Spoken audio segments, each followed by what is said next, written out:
No preguntes nada.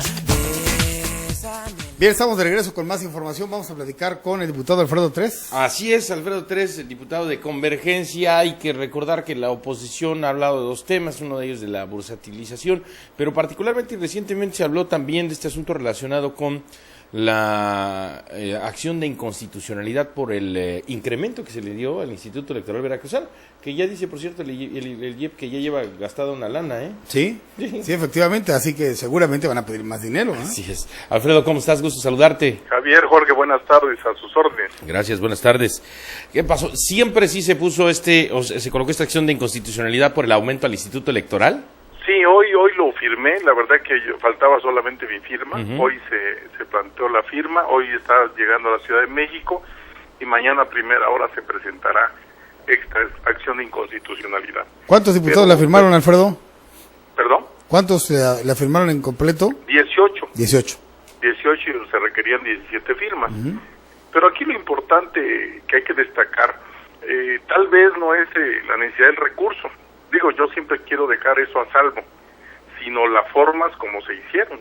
Finalmente, el decreto que se puso a consideración del Congreso fue por urgente y obvia resolución, y en materia electoral, en materia económica, cuando tuvo que ser debatido con todas las fuerzas políticas representadas en el Congreso, y no fue así. Es uno de los agravantes en el cual planteamos, y el otro, pues finalmente, también es sobre el recurso económico, que sin duda tiene que ver con el presupuesto que ya le autorizamos al Instituto Electoral Veracruzano y que en estos momentos está pidiendo un aumento sin ningún razonamiento lógico y sin un planteamiento realmente serio y contundente para dónde van a ser girados estos recursos.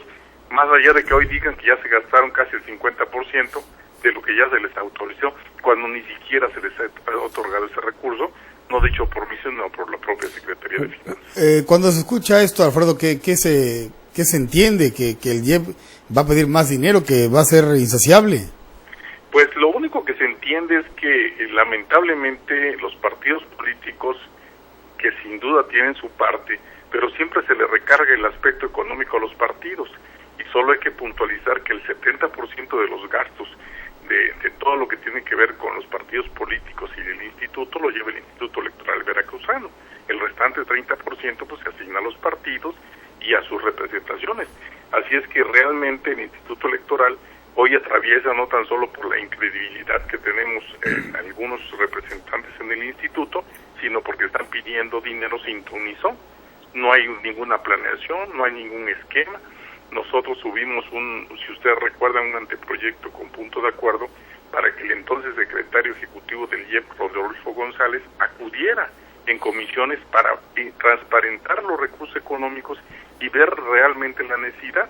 No hicieron eso, lo que hicieron fue correrlo y nombrar a otro, pero seguimos en la misma tesitura. Están pidiendo dinero, están gastando sin ton ni son y dicen que son los costos de la democracia. Ese es el problema, y luego se lo cargan a los partidos, y luego los partidos son los que finalmente dan la cara ante la ciudadanía, sin quitarles la culpa que puedan tener. Pero creo que es momento de poner el dedo en la llaga, de llamar a comisiones al Instituto Electoral, que acude a la presidenta, que acude el secretario ejecutivo y que transparenten de una vez por todas esto, porque estamos a punto de arrancar la jornada electoral de Veracruz, que inicia en el mes de noviembre, y sin duda van a solicitar nuevos recursos, justificando el que si no, no se pueden llevar a cabo las elecciones. Alfredo, cuando te refieres a este tema relacionado a la falta de confiabilidad de algunos de los integrantes del Instituto Electoral, ¿qué tan en riesgo entonces se pone la elección del 2010? Bueno, recordarán ustedes que nosotros impugnamos en su momento a la propia presidenta, y la propia presidenta es inválida porque finalmente no habla de la reelección y fue decidida de manera unilateral por el mayoritario acostumbrado en el Congreso.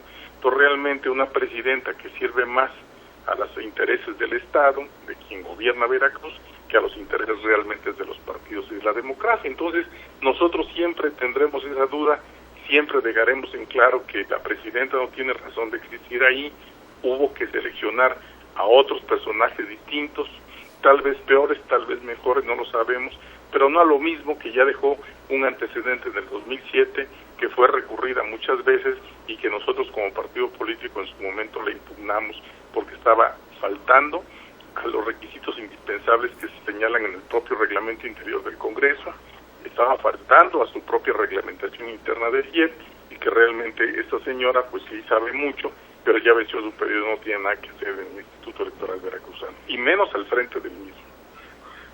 Es decir, hay dudas para ustedes de cómo se va a efectuar y cómo se puede inclinar el proceso del 2010. Sin duda hay duda porque mire, Javier, mira, Jorge, el problema es que se presentan solicitudes de recursos económicos extraordinarios y ni siquiera pasa por los partidos de oposición representados en el Congreso, ni siquiera nos los dan a conocer. Entonces, ¿cómo pueden hablar de un instituto electoral totalmente transparente que finalmente persigue que se aplique exactamente la democracia como ellos tanto lo dicen?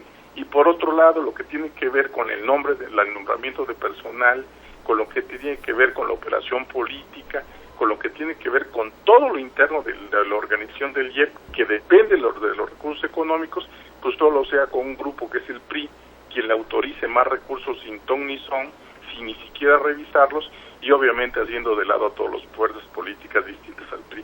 Entonces, por supuesto que hay dudas y seguiremos insistiendo que una vez que se transparenten estos recursos, tendremos nosotros que decir si realmente son necesarios, pues decir que sí, y si no lo son, pues sencillamente decir lo que siempre hemos dicho, que se están utilizando los recursos del pueblo de Veracruz para favorecer solamente a un grupo en particular. ¿Tú confías que este recurso que han interpuesto sea favorable a ustedes, por supuesto?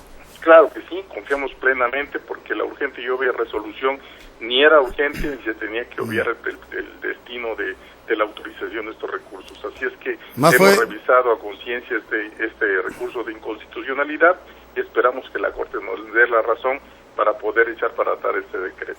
Más bien esa urgencia y obvia resolución era por alguna urgencia de ellos, de sacarlo por la vía más corta, de manera casi fast track.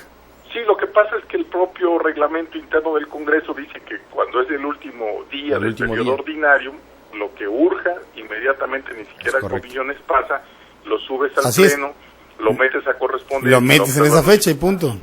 Sí, ese fue el argumento, de hecho, de los periodistas. Y así lo hicieron ellos. Entonces, ni hay urgencia, ni hay obviedad en el trámite legislativo que hicieron.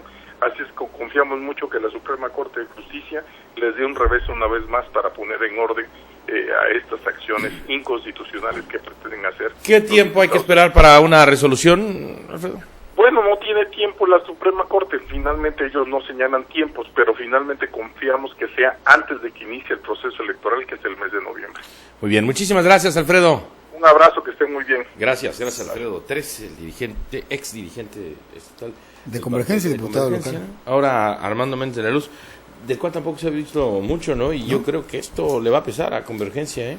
Yo creo que sí, porque bueno, finalmente tenemos de igual manera un Convergencia que ha sido pues prácticamente nulo, ¿no? Nulificado en su operación, no se ve de esta manera, aunque quizá, no sé, quiero entender que vía terrestre lo están haciendo, ¿no? Bueno, y dividido además por esta aspiración que tuvo en algún momento Cázares de ser el dirigente estatal, lo echan abajo, atrás, lo acallan y obviamente, bueno, pues hay una molestia de un fuerte grupo, por lo menos de algunos de los que militaban en este partido. Vamos a una pausa, estamos de regreso. El tiempo.